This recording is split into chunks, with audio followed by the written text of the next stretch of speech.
नमस्कार। चलिए फटाफट से नजर डालते हैं जनवरी 2025 की सबसे बड़ी और जरूरी खबरों पर। कोशिश यही रहेगी कि सब कुछ एकदम आसान और यादगार तरीके से समझ आ जाए। तो हम 5 खास चीजें देखेंगे। सबसे पहले देश की बड़ी खबरें, फिर दुनिया में क्या चल रहा है, साइंस और टेक्नोलॉजी में क्या नया है, किससे मिले बड़े बड़े सम्मान और आखिर में कुछ जरूरी आंकड़े। तो चलिए शुरू करते हैं। तो सबसे पहले बात करते हैं भारत की। यहाँ दो बड़ी खबरें हैं और पहली वाली तो हमारे देश के इतिहास से जुड़ी एक बहुत ही खास बात है। 75 ईयर्स। जी हाँ, ये एक बहुत बड़ा मील का पत्थर है। भारत के संविधान को अपनाए हुए पूरे 75 साल हो गए हैं।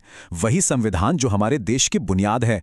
26 नवंबर 1949, एक तारीख जो इतिहास में दर्ज है, और ये वाकई एक बहुत बड़ी बात है।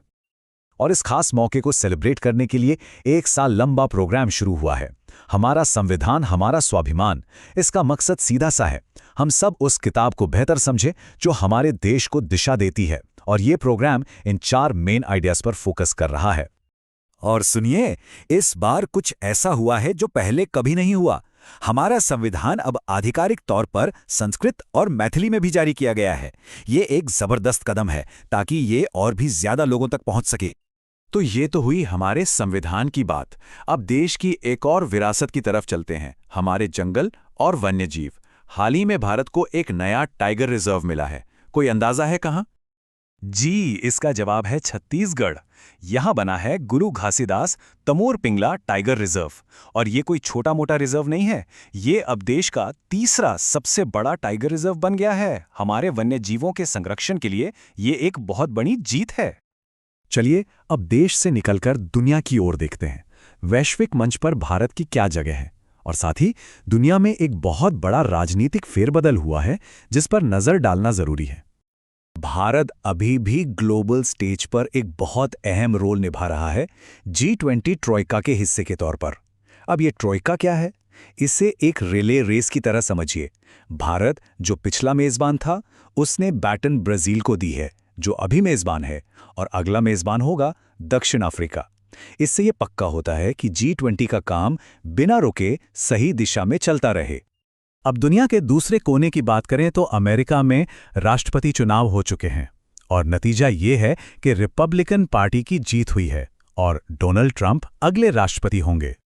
अच्छा, अब बात करते हैं भविष्य की, यानी साइंस और इनोवेशन की। यहाँ हम उन टेक्नोलॉजीज पर नजर डालेंगे जो गेम चेंजर साबित हो सकती हैं, और शुरुआत करेंगे रक्षा क्षेत्र की एक जबरदस्त कामयाबी से। तो सबसे पहले ये हाइपरसोनिक मिसाइल आखिर है क्या? आसान भाषा में समझिए, एक ऐसी मिसाइल जो आवाज की रफ्तार से भी 5 गुना, जी हां 5 गुना ज्यादा तेजी से चले। इसकी स्पीड इतनी ज्यादा होती है कि इसे रडार पर पकड़ना और रोकना लगभग नामुमकिन हो जाता है। ये सच में नेक्स्ट जनरेशन टेक्नोलॉजी है। और बड़ी खबर यह है कि भारत ने इस टेक्नोलॉजी में एक बड़ी छलांग लगाई है। DRDO ने देश में बनी पहली लंबी दूरी की हाइपरसोनिक मिसाइल का कामयाब परीक्षण कर लिया है। ये भारत की डिफेंस पावर के लिए एक बहुत बहुत बड़ा गेम चेंजर है। अब जमीन से अंतरिक्ष की ओर चलते हैं। यहां ISRO ने पहली बार SpaceX के साथ मिलकर एक बड़ा मिशन पूरा किया है। GSN-2 नाम का एक कम्युनिकेशन सैटेलाइट लॉन्च किया गया है। इसका मकसद है देश के दूर दराज के इलाकों जैसे जम्मू कश्मीर और द्वीपों तक हाई स्पीड इंटरनेट पहुंचाना। तो टेक्नोलॉजी की इन बड़ी बड़ी कामयाबियों से अब रुख करते हैं इंसानी हुनर और उपलब्धियों की तरफ। अब बात होगी उन सम्मानों की जो बेहतरीन काम के लिए दिए गए।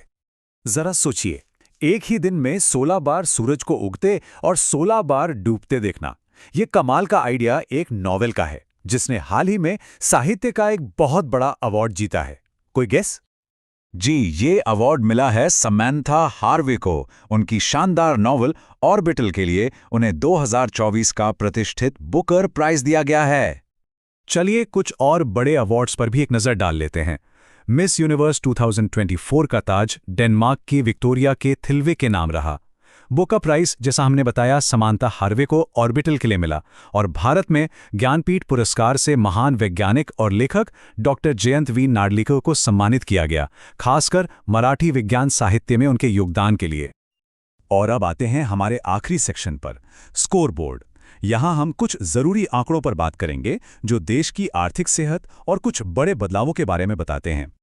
पहला आंकड़ा है 1.73 लाख करोड़ रुपए। ये दिसंबर 2024 का जीएसटी कलेक्शन है। ये नंबर दिखाता है कि देश में आर्थिक गतिविधियां कितनी मजबूत हैं। दूसरा नंबर है 7.3%।